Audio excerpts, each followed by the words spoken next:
This is the Sistine Chapel. It's the Pope's private chapel in the Vatican.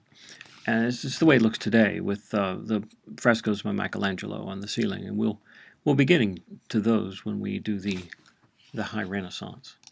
But for now, let's look at it the way it looked in the 1400s before Michelangelo did his work. It had a ceiling like this. It is blue with stars on it, the same sort of pattern that exists in Giotto's chapel in Padua, in the Arena Chapel. It's just a blue, lapis lazuli blue with gold stars, and virtually blank up here. There was a campaign in the 1480s to paint the interior walls. This strip right here that you see, this was all done by Florentine artists. Botticelli was one, and Ghirlandaio was another, and Perugino is the one we're going to be looking at. This is called The Delivery of Keys. I just want to show you this to see what it looked like in its context on the wall, the way it looked originally, and the way it looks now. You can see a bit of it right here. Bright colors, pretty, kind of overly busy design. We look at the whole thing.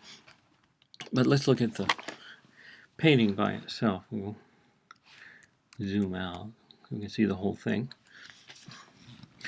This is a fresco, very large. It's up on the wall in the chapel, and you can see that it's a perspective image, large piazza with lots of people in it, architecture, idealized-looking architecture, and this is a Renaissance work. Perugino was, even though he worked in Florence, he was originally from Urbino, and we will see some work from the people from Urbino worked in Urbino, and he was the teacher of Raphael.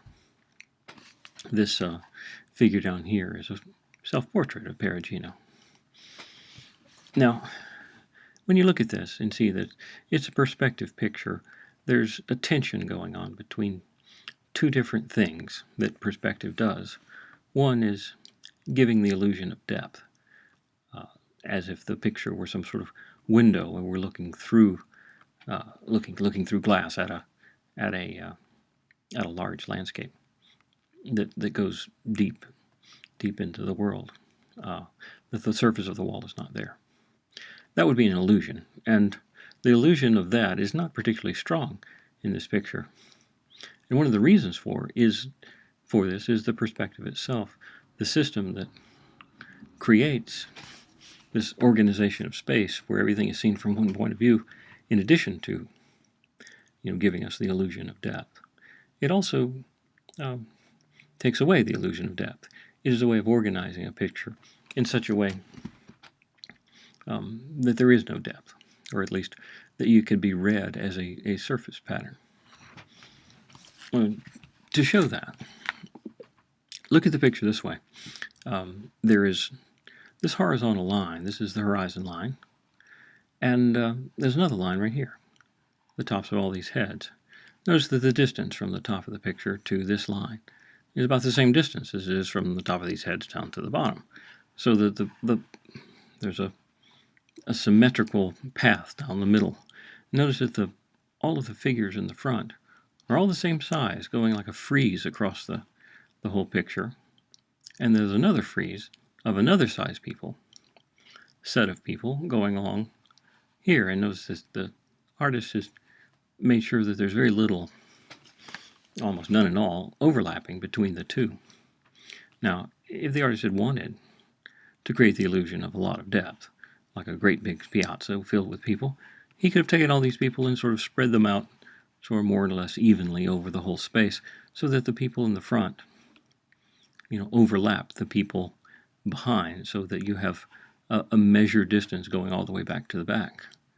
And then that would give you a stronger illusion. But here he's taken away a lot of the aspects of what would be an illusion, so as to make it so that you could read it on the surface. The composition is about these lines and about the proportions of lines. If you look at the kind of grid that everything is on, like this line here looks like it's on the line that makes the square on this right side. And if you make the square on the left side, well, it hits that line right there. And, the ratio of this line to this space to this other space seems to be a measured way, that everything looks like it's made on some sort of proportional grid, in addition to the system of perspective. Now, as far as using the system of perspective, it's sort of like an illustration of what Alberti was talking about. Alberti was a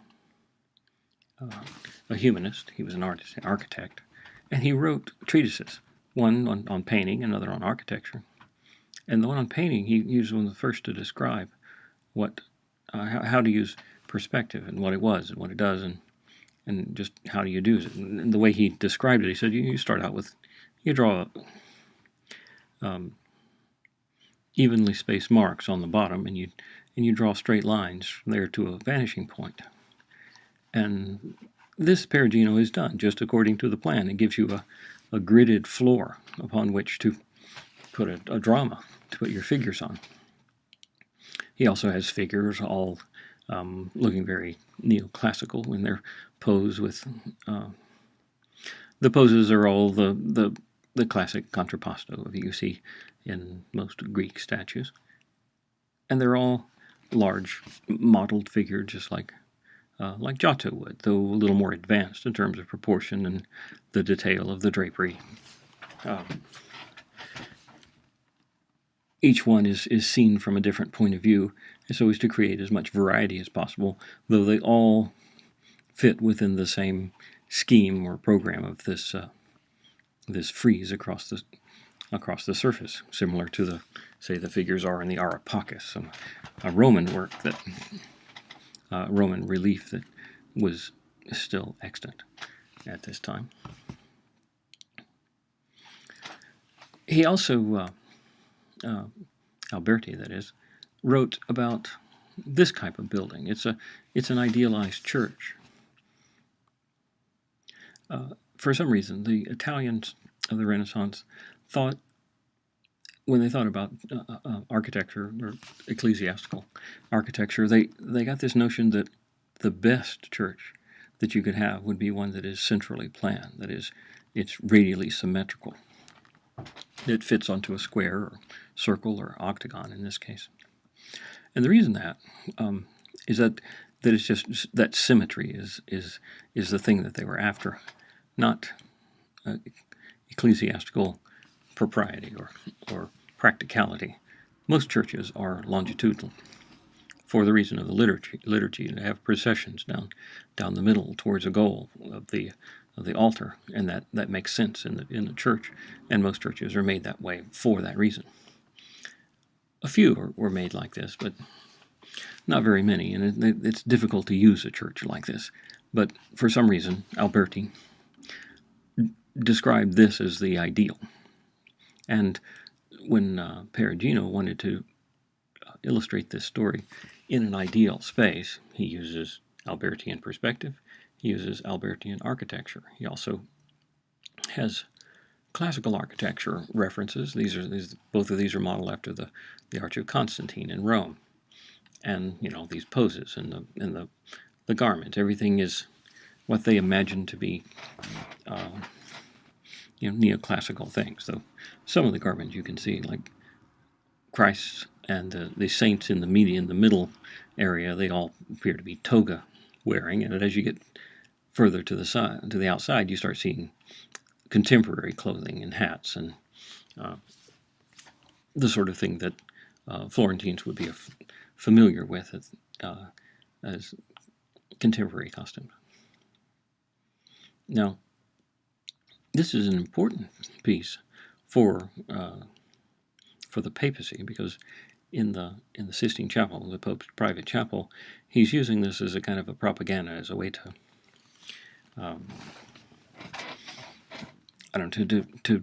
to drive home the idea that the Pope has power over everything, because of the line from the Gospels where Jesus said, "Thou art Peter, and upon this rock I will build my church." and that Peter is the first pope, and all popes have down the line inherited that power, or at least that authority from Christ's words, and that they want to, at any opportunity, make sure everyone knows that, because the Pope's power is very great, and many times during the course of the centuries of the Catholic Church. I mean, there was virtually emperor of the world, and establishing the legitimacy of that was necessary at many times. So having a big chapel, having it decorated with the best painters of the period, and having imagery to reinforce the idea of the Pope being a descendant of the first, the Pope being the descendant of the first Pope, which would be Peter, and the delivery of the keys is the pivotal moment. So you have all of these things put together. Yeah, Perugino, a Florentine, along with a lot of other Florentines, making similar sort of pictures all along this wall. He's using Albertian architecture, Albertian perspective, and he's made this perfect representation of the Renaissance ideal. Let's look at another artist in this period. We're looking, this video is going to be on the artist of the 1400s. This next one is Fra Angelico. Fra Angelico was an artist who was a monk, and he was beatified. Fra means brother, and Angelico is sort of angelic, an angelic brother or monk. And he's also called angelic because he's all of his pictures, comparative to the other artists of the period, were very sweet, angelic kind of pictures. This is a hallway in a building called St. Mark's. It's a monastery in Florence, and the monks would they'd have their cells down the hall in these rooms. The picture we're going to look at is the first picture you see when you come up the stairs. There's a fresco on the wall of the Annunciation. You can see a close-up of it, too close. Here's Mary and Gabriel in an architectural space. We've seen this sort of thing before. Simone Martini, from more than 100 years before this, had the same sort of picture, though his was a tempera on panel picture with lots of gold. This seems more advanced. And when you say the word advanced in the terms of Renaissance art, advancement in the sense of what they would think of an advancement, that is, from the course of from 1300, or especially from 1400 to 1500, there is a ramping up, a change from, I guess, less naturalistic to more naturalistic in terms of space,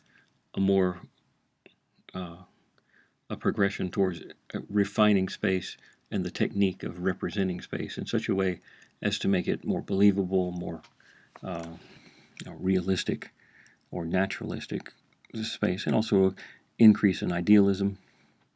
Also, this rendering the human figure in a more realistic manner, drapery, attention to all the details of the world, though still maintaining, in its differences with Northern Renaissance, it still has a greater emphasis on the structure of space and the structure of figures, as opposed to the surface. Now, in this Annunciation, this is in the Annunciation event. There's like 5 events that occur in the conversation between Gabriel and Mary. And the first one we saw, I believe the first 2 we saw, were of the beginning event. That is when Mary first arrives on the scene and says, Hail Mary, and she's experiencing disquiet. So she kind of recoils a little. In this one, this is the end of the scene where Mary is in a more an accepting attitude. It says, "Behold the handmaiden of God," so that she's accepted it.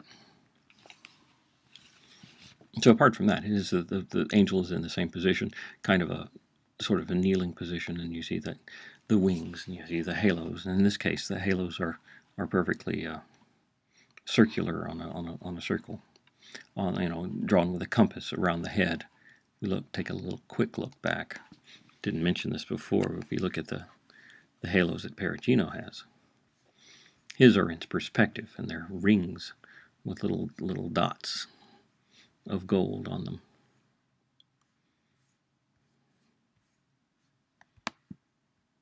Oops. Okay. Back to Fra Angelico. I notice an odd thing about it compared to the Perugino that we just saw, and most other Renaissance works, is that it doesn't have a lot of color in it. It's very austere, plain, desaturated color. Now, that's because this is done for a monastery, and the monks are, austere kind of people. They don't go in for lots of frills. They have all of the imagery and all of these cells that Perugino painted. I can show you another one. This is one of the monks' rooms, and on the wall is another Annunciation. You can see it's all very plain. There's no stuff anywhere. It's all just bare walls and people, and the situation. The story is told in the simplest form. It's because it's the nature of a monastery. We look. This is Fra Angelico again, but this is in another situation where he's doing the same kind of Annunciation picture, but for a different patron. This is for a church, and this would be an altarpiece. It's a painted panel, so it is tempera, and so it has bright colors and gold, and when he needs to do that, he can do that too. So don't get the impression that this is the characteristics of this painting are just the characteristic of Fra Angelico all the time. One of the things I want to point out about this is how the space works, and a theme about the way artists use perspective in the Renaissance in such a way so as to give kind of an illusion of space, but at the same time denying the space and making it flat. The artist has taken the horizon line here, continuing on in this room over here, and it continues on through Mary, as it happens, and going through this garden so that the fence, the bottom of the fence, also is on the horizon line, so as to make sure that there's no infinite recession. It stops back there, and it stops a line going from side to side, and it goes through Mary, so to pin her down on there to make sure that she is on the same level as this line. Also, he makes this little triangle of space, which is, this is near to us and this is far away, though the pattern of the foliage on the ground, it's just a green ground with lots of leaves and flowers and stuff. They're not rendered in such a way so as to make them look, these close and those far away. It's one flat pattern. So it's almost as if there was a tapestry or a collage that was just cut out and stuck there as a triangle. So it has no depth whatsoever. The same with the trees in the background. They stop any recession that you might have been tempted to make. The capitals of these columns. This is an area where you need to see how far space goes back, the measuring of space. But he only gives you the first two columns, and then the other two are covered up. And the top is all aligned together on a horizontal line, so that the farthest back thing doesn't seem to be seems to be on the same line as everything else. So as to, again, take away the illusion of depth, because he wants you to see the surface. It's the surface is the important thing. When you look at, you can kind of see the edge-on quality of this picture. It doesn't look like a strong illusion of space.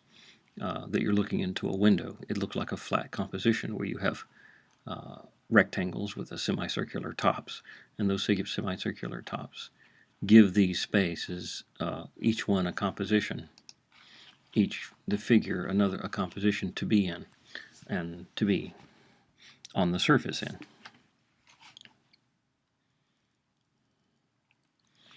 So that's Fra Angelico, and let's look at another artist from this same area, the same period. Another Florentine. He's Andrea Castagno, and I want to show you this. Get to put this one on the list because it's a Last Supper, and here's a picture of it in the refectory that it was made for. It is also in a monastery or convent, and the dining hall. And we're going to look at another Last Supper, one by Leonardo, when we get to the High Renaissance. And I want to see this one, and so as to be able to compare it to the later one, so you can see the differences that happen between what we call the Renaissance, the 1400s, or what the Italians would call the Quattrocento, and the Cinquecento, the High Renaissance, once we get to 1500. So this is a Last Supper. You see, it's a long horizontal rectangle. It's a fresco on a wall, and it's very patterned. Lots of patterns and filling the space. This is dominated by this big white rectangle, which is the table. You see it edge on so that you don't see the top of the table or the bottom of the table. It's just this one plane. It is parallel to this wall in the back, which has these big squares of color. They're sort of trompe l'oeil marble or faux marble finishes made with the fresco, and this border at the back, made an intertwined, interlaced sort of thing, and then you have a ceiling that's made of black and white tiles apparently, and that same pattern is foreshortened over here. These panels that are square here look like they're radically foreshortened on this side and over here, and there's a couple of windows. I believe there's windows on this right side, so the light should be coming from this right side down from there, as it does, so that it's consistent with the space. But all of these elements, you can see the roof of the building, you can see the ceiling, you can see the floor. It's just this pattern on the floor. All creates this very busy in terms of lots of light dark contrast in a surface pattern way, and also bright colors all over the place. For this row of figures to be in, they're all on one side of the table except for Judas, which is traditionally he's on this side of the table to distinguish him. He's also have black hair and beard, different from the others. The artist is created his composition so that remember, this is a refectory. This is where people eat, and it's dining. So you have the nuns sitting and looking at this picture, contemplating, the Eucharist, and which is being established at the event of the Last Supper. And they see this picture, and it has a decorative quality. It tells a message. It shows the artist off. If we can get this other picture, I can zoom in a little more. It shows the artist off as his imagination of showing different people. Look at the poses from one to the other. They each has an individualized face. Each is in a different pose, so as to, with their hands, acting out the character of each one. There's a great deal of variety when you get to each one, but it's not nearly to the degree of variety that you're going to see when you see Leonardo's rendition of the same scene.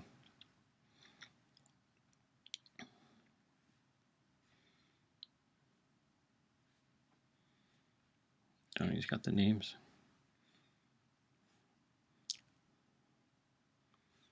The names of the ones down here.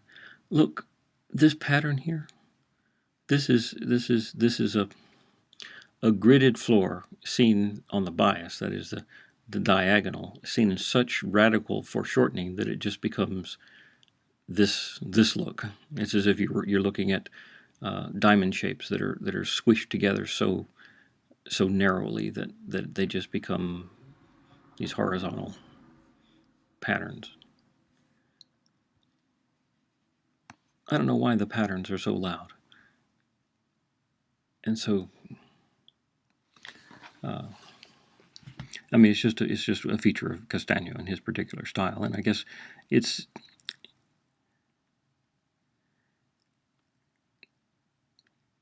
it's more of a way to isolate these figures and to create this psychological drama that's going on with all of them to the best of his ability.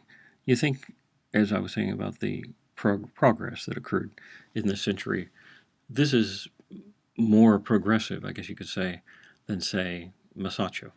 You know, he's in more greater control of these patterns and the perspective. This is a particularly difficult perspective thing to do. This really strong, uh, almost telephoto type of perspective that he's got going here. Um, it's it's collapsing the space in such a way so as to again flatten the picture out, not make it look as though it's very deep. The back wall is very shallow. You know, the space that this occurs in is very shallow. But he's almost like he's doing these things on the side and making these patterns in such a way as to show off the technique. His marbleizing is also a showing off of technique and having all these patterns. Notice that that this one, the wildest looking marble pattern, is the one to emphasize the major part of the drama of Judas and Christ.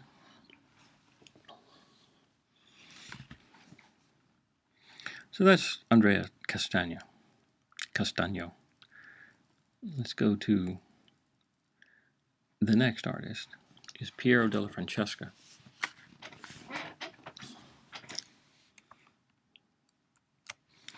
He was a Florentine. He's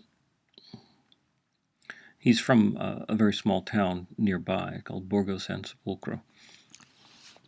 And Piero was a mathematician. He wrote treatises on math. I mean, textbook. He wrote a math textbook. He wrote books on perspective and one on Archimedes.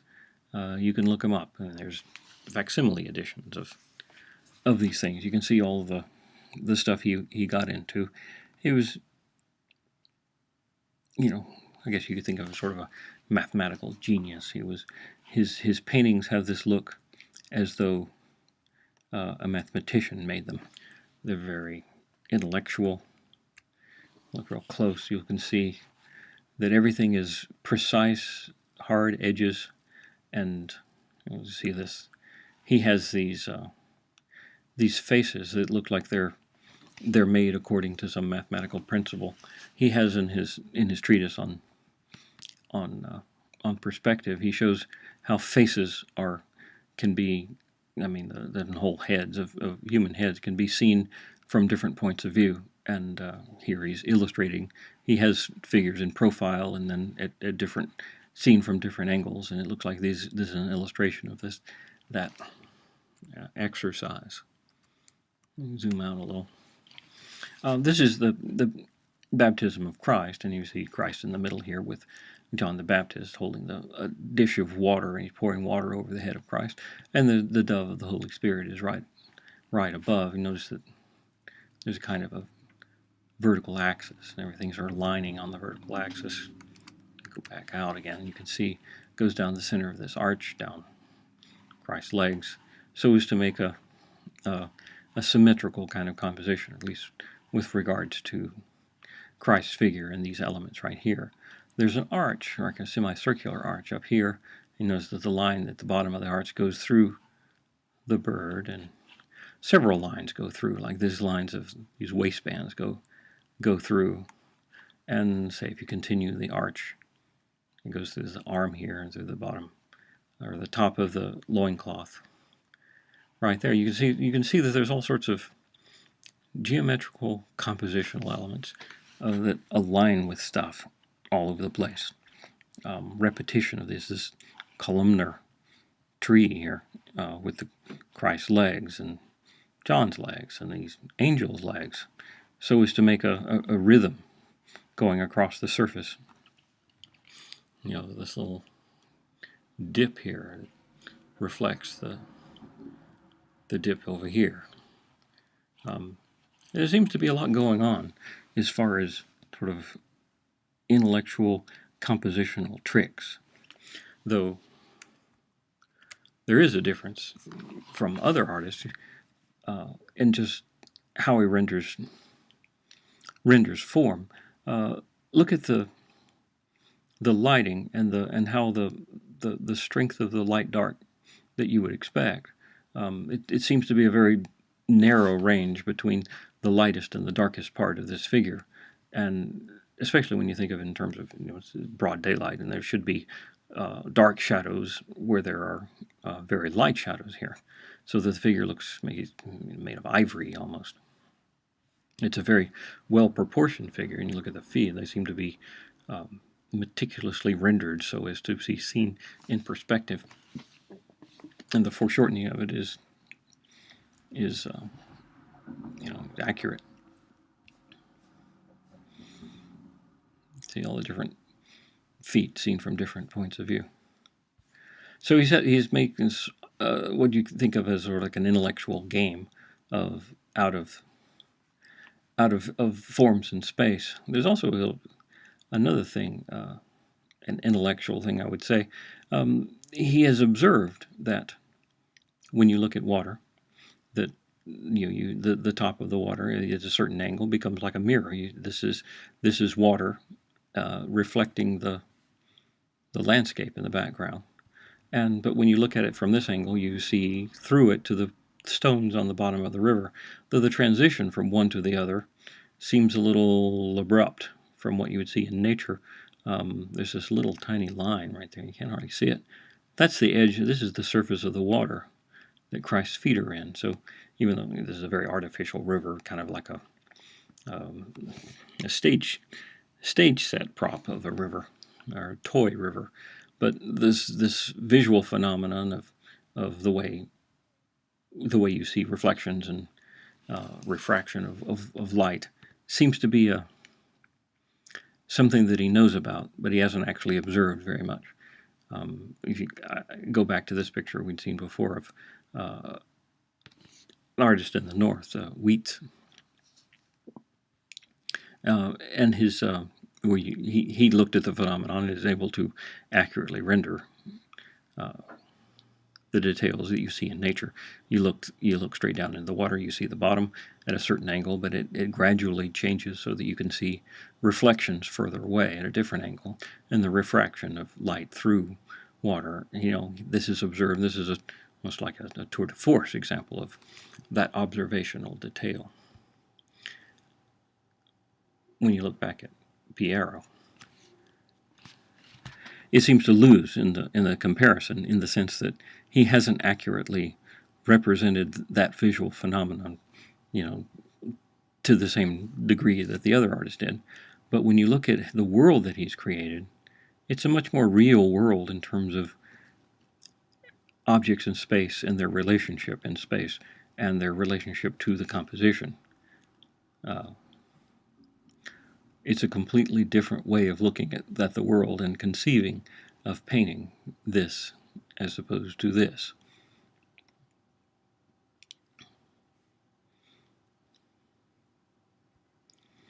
Here's another example of Piero's work. He did portraits of these two. This is a duke and a duchess, Federico de Montefeltro and Battista Sforza, his wife. This is a condottiere, which is like a general, mercenary general, who did wars for hire, and he made his money by winning winning battles that other people paid him to fight. And once he got a lot of money and made himself into royalty, he built a ducal palace in Urbino and surrounded himself with lots of creative people, among whom was Piero della Francesca, where he asked him to do this portrait. I'll show you. This is what the two panels looked like, and here's what it looked like in context. Two paintings made into one, in something that's kind of like an altarpiece. Notice it's a Renaissance architecture altarpiece looking thing. We saw several examples of altarpieces that look Gothic architecture with pointed arches and all sorts of spires and things. Well, this is, and later when you start having an altarpiece that is inspired by Renaissance architecture, it looks like this, filled with all these patterns and things that came from Roman decorations or neoclassical decorations of some kind. But this is an altarpiece. This is a portrait, or two portraits. And notice that the way the portraits, the people are in the portrait, there's a man and a woman facing each other, and you see them in strict profile.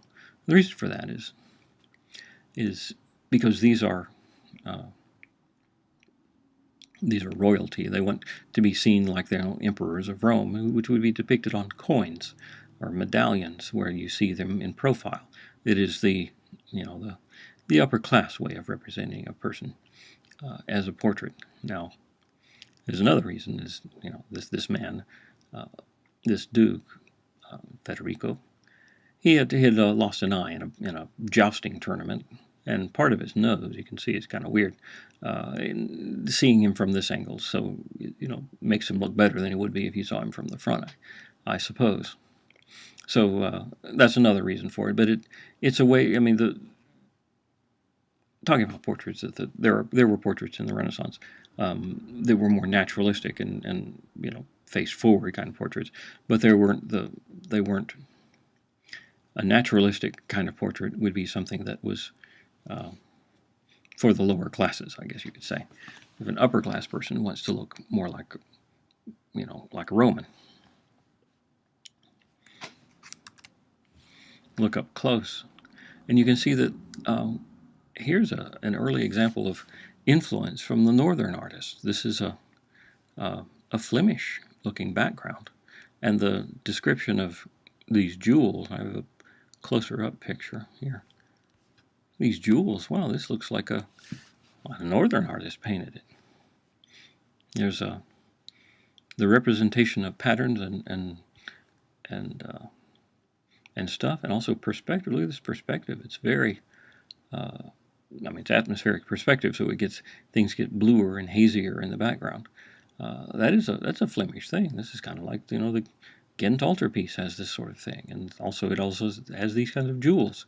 I believe that one of the kind of people that the Duke had surrounded himself with was people from all over the world. So there would be he could have had Flemish painters come and show off their wares there, and you can imagine how the ducal court would ooh and ah over all of the the special effects that you get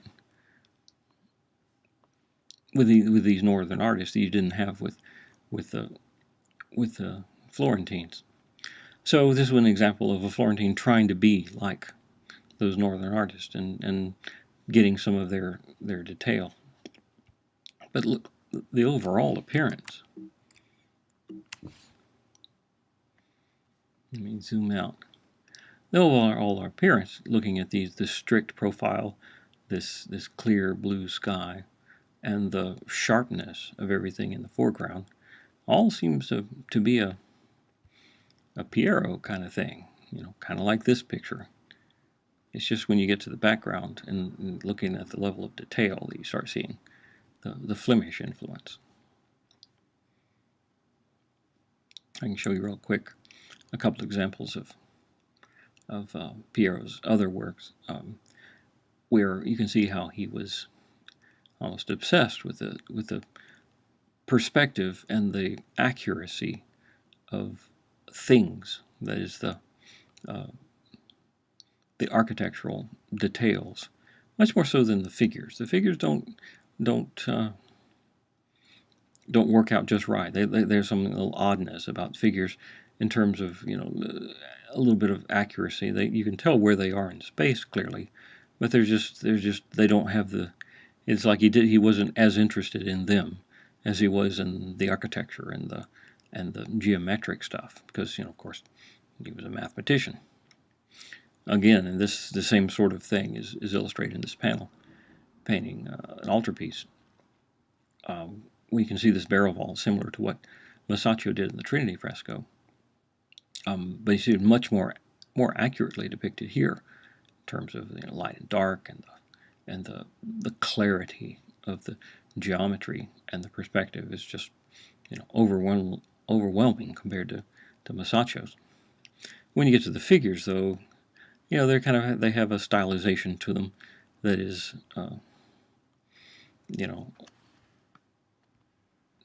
not quite of the same degree of naturalism. This is that same Duke here. He likes to be shown from that same angle so as not to see his wounded eye. So this was a ducal court in Urbino that this man is Federico da Montefeltro, and I said he was this general. There's another one in Mantua named Gonzaga, who did the same thing. He made his money and he made himself a ducal palace, and he had his artist decorate his palace. This is when this would be a room in the palace where the bedroom for the Duke. So it would be the master suite, I guess, and the Italian for that is the Camera degli Sposi, the room of the married people, I guess. Anyway, he did this whole room, and there's a couple of things in the room that I want to point out. He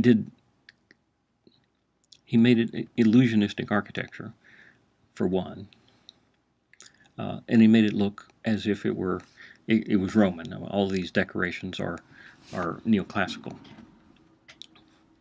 Illusionistically, he made it these architectural details that are part of the architecture of the room, but he made illusions of as if there's windows between them and you're looking out onto the Duke's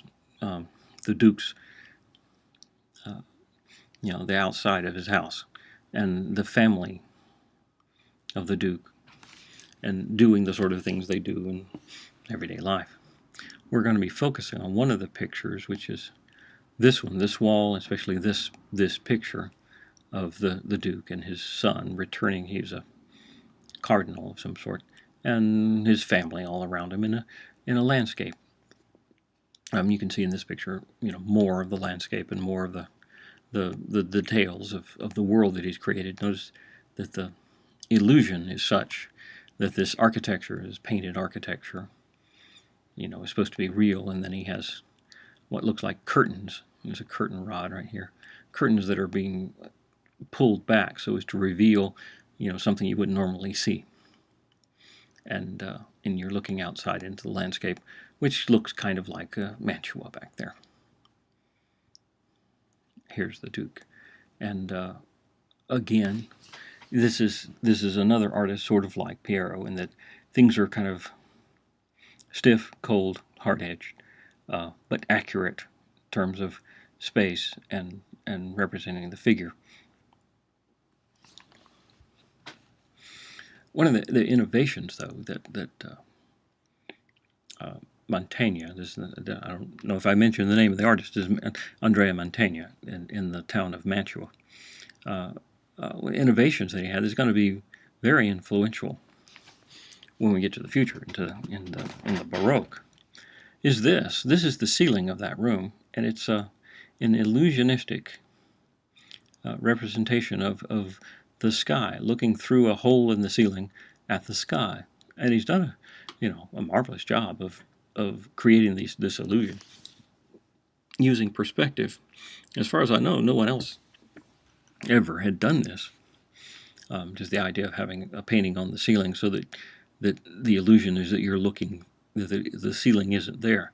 This is one of those rare examples where the Renaissance artist is actually trying to make it look as though the surface isn't there. So you can see, he has the orthogonals here are all lines that point towards a vanishing point in the center. So you would be standing like straight under it, looking up, and all around is the balusters around. I imagine some sort of a circular hole in the ceiling, and that there's balusters around up there, so the people on the roof looking down don't fall in the hole. And there's a bunch of faces looking down at you, and everything appears as close as he can render, exactly the way it would appear looking up at people. So each head is rendered from the point of view of looking up at, and the bottom of this planter is it's very odd and very original. I mean, it's never been done before, and it was, the reason I say it's influential is because beginning with this, the Italians, fell in love with this idea of painting the ceiling out to make it look as though you're looking up at the sky. And they did lots and lots of churches throughout the 1600s. And the source of all of those is this painting by Andrea Mantegna. So that's a look at a bunch of the painters that are sort of in the middle period between Masaccio and the High Renaissance, and as part of this ramping up, this increasing of naturalism, using the things that were introduced first in that Trinity fresco, and adding more to it, refining it, having artists with different styles, doing their own thing, but each sort of, I guess, impressing the other with different kinds of innovations. And whenever anyone makes an innovation, then the others have to incorporate it and innovate themselves. Okay, that's enough for that one.